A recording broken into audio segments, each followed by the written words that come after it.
Hello everybody, welcome back to the channel Airbus. What's it doing now? And in this episode we're going to take a look at another article from Airbus Safety First, and it's a continuation from the previous video we did regarding thrust reverser selection means full stop. And this is another event which I promised that we would take a look at in a separate video, so here it is.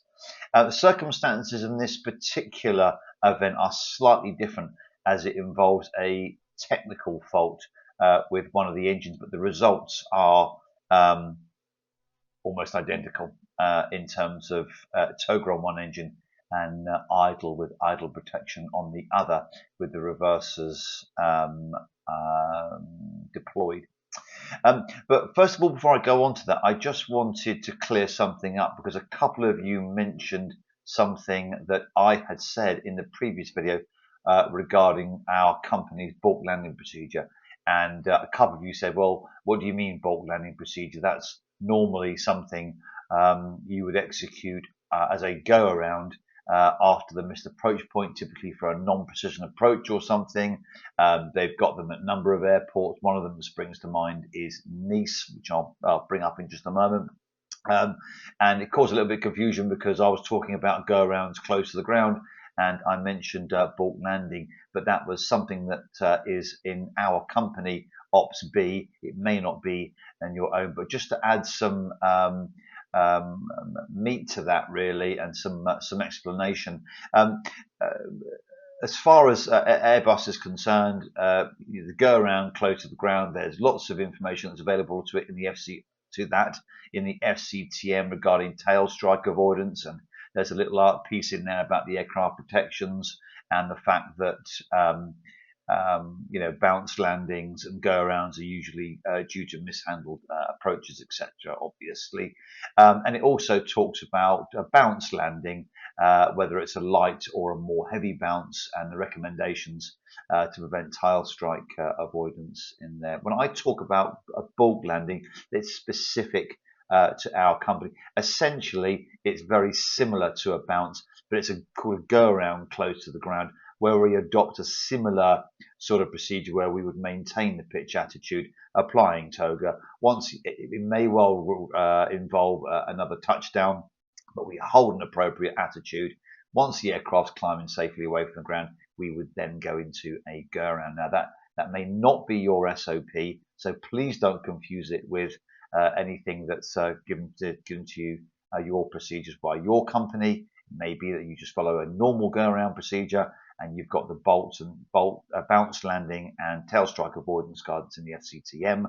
When I refer to a bulk landing, I refer to a go around close to the ground, and that's a procedure that is written down in our ops manual. It may not be the same for you, so please don't get that confused. As always, refer to your own operations manual. So let's have a look at this particular article then. The introduction states that when full forward thrust, TOGA, is applied after thrust reverser selection, there is a risk of non-availability of maximum thrust on one or more engines if the associated reversers do not stow. That's the same as the previous article, okay? There's the warning there that may occur, okay? And we looked at the auto stow, and we looked at the auto idle protection in the previous episode. This is exactly what happened to an A300-600 series equipped with PW4158 engines, which carried out an aborted landing whilst thrust reversers were still in transit and not fully deployed. As a result of a failure of the electrical restow circuit, the aborted landing was performed with only one engine delivering takeoff thrust. So the failure in this particular example was due to, in this occasion, of a failure of the engine to restow. There was a technical fault, but the results, as I said, were the same. This article will describe the event and review operational recommendations on throttle handling. This event illustrates the necessity to strictly follow the rule specified in the FCOM. After reverse thrust is initiated, a full stop landing must be performed. This statement is valid for all Airbus aircraft types. So again, it's the reinforcement of the SOP. So it doesn't matter. If you have a bulk landing procedure in your company, which is a go around low to the ground, and it may be that you touch, or you have a go around, normal go around and touch, or whether you bounce, whatever happens, however you go around, which is whatever your company SOP dictates, the last point at which you can go around is up until thrust reverser selection. As soon as reverser is selected, you must stop. Whatever go around you're involved in. Now, the event description and analysis. On the approach, the captain was the pilot flying, the autopilot was not engaged, and the approach speed VAP was 143 knots. The weather reported indicated rain and crosswind conditions 160 at 20, gusting 30.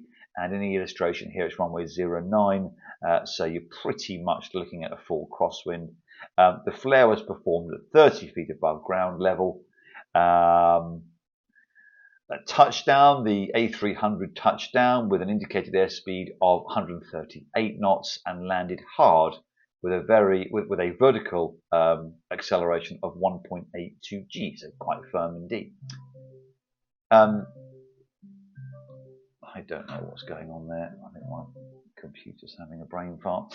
At touchdown, the pilot immediately selected the thrust reversers to maximum reverse, and the reversers started to deploy. There's an image here referring to note 1, which talks about what reversers do. I'll put it up on the screen for you just as a reminder, but if you don't know what reversers do by now, you perhaps shouldn't be watching this episode. The aircraft bounced, and consequently the captain decided to abort the landing whilst the thrust reversers were still in transit and they were not fully deployed. So basically a go around after thrust reversers selected and they were deployed. So here we go. So the aborted landing, while the thrust reversers were still in transit to deploy and the amber reverse unlock lights were on, they were selected to be stowed. Then toga was applied on both engine. That was likely, I should imagine, due to the weight on wheels mode, and the ECUs then would have commanded an auto stow with them on ground mode. That's my presumption here. He hasn't said that in here. Engine number 1, the thrust reverser stowed, and consequently FADEC 1 commanded engine 1 to toga as requested by the crew. On engine number 2, the thrust reverser did not stow and stayed half open due to failure of the electrical restow circuit. So as I mentioned earlier on, this was all due to a failure of a particular circuit. Now it talks about note 2 here, and I'll bring this up on the screen for you. I don't know how relevant this is, but they want to provide some explanation how the system works. It's not on our engines, but reverse stowed and latched reverse unlock light off means that it is stowed or within 0.125 of an inch of the full stow stop. At this point, the movement of the thrust lever sleeve can only be due to vibration, aerodynamic loads, external and duct fan or airplane maneuvers. Consequently, temporary intermittent unlock indications could be considered due to vibration during final transit of the translating sleeve to the full stow stop position. And I think it talks about some temporary lights in just about, I wouldn't worry too much about that. Consequently, as per design with the reverser not stowed, the auto idle function of FADEC 2 commanded engine 2 to idle thrust. The same logic as the CFM56s, as we mentioned in the previous one. A tail strike was experienced during the rotation. The liftoff was performed in config 30/40, which is config full. I'm presuming that's the flap slap configuration with an IAS of 125 knots. So that's some 10-11 knots slower than the touchdown velocity. During liftoff, temporary and intermittent engine 1 reverse unlock and permanent engine 2 reverse unlock lights were on, and that refers to note 3 and to note 4. I'm not going to go through that. There's just a little information here on the logic. I don't understand it as I've not studied it. But if there are any A300 pilots out there, well, I'll bring this up for you, and that might add some explanation. You might understand that a little bit more. But it just shows the unlock lights on the console there, just above what looks like the EPRs. Okay, so that basically explains what happened there. Tail strike 125 and some temporary reverse unlock and permanent engine 2 unlock lights were displayed. So on the diversion, once airborne, the pilot put engine 2 thrust reverser into the idle position, then cycled the reverser lever to stow the reverser.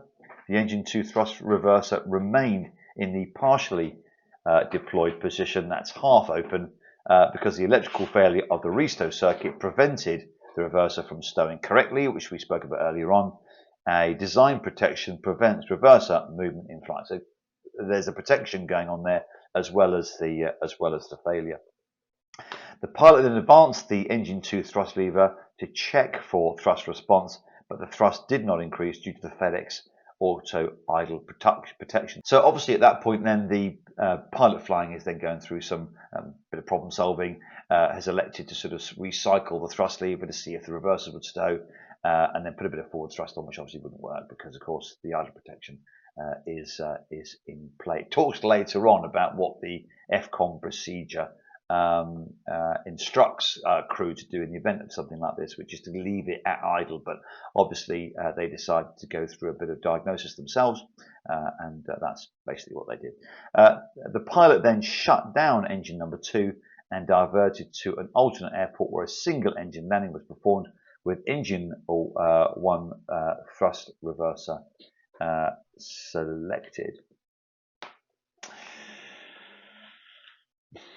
So operational recommendations, and if I haven't done so already, I'll put some clips up here which show the engine reverser unlock procedure. Also talks about the touchdown reversers, and it also talks about the bounced landing, which on the 300 looks at bounces of 5 feet or less, or 5 feet or more. Okay, I haven't got that in my FCOM from memory. It just talks about bounce, high or low bounce, but they put some numbers to it in the 300 FCOM, if that's still the case. I don't know when this was actually written. So operational recommendations according to the A300 600 series FCOM 20570 engine reverse unlock procedure. The throttle of the affected engine has to be put and left in the idle position. No movement of thrust and reverse is authorized while the engine is on, and that's what we spoke about earlier on. But obviously the crew just decided to do a little bit of fault diagnosis because presumably they were confused about what they were seeing, but the procedure is very clear. Throttle handling during the aborted landing, touch and go. The A300 600 FCOM at touchdown mentions after thrust reverser is initiated, a full stop landing must be performed. This statement is valid for all Airbus aircraft types and is also mentioned in the associated FCOM normal procedures SOP landing. So across all Airbus types, making it very clear here. Do not move thrust reversers towards a stow position whilst reversers are in transit. Such actions may cause system damage. And there's also a note here about the A300 600 series FCOM bouncing at landing has been updated in June 2012 with the following additional statement. We looked at this earlier on in the previous episode where they were also moving it from level 2 to level 1 to make it more obvious for crews. In any case, if reverse thrust has been selected, a full stop landing must be performed. The FCOM of other Airbus aircraft types will be updated accordingly in the next revisions. Okay, that's basically the article. And then there's the conclusion. Okay, so we're almost there, folks. As a result of the crew's decision to abort the landing after they had selected reverse thrust, the aircraft took off with one engine on idle and the aircraft tail impacted the runway. This occurrence illustrates that when TOGA is applied after thrust reversal selection, there is a risk of non-availability of maximum thrust on one or more engines if the associated reversers do not stow.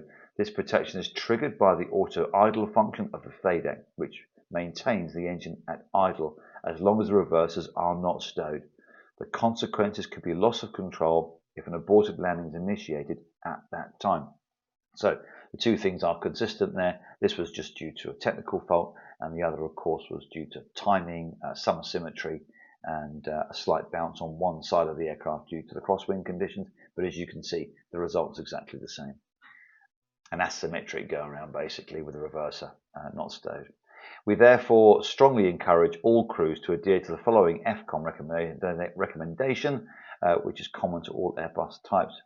After a reverse thrust is initiated, a full stop landing must be performed. And it mentions about a previous article, which we talked about in any case.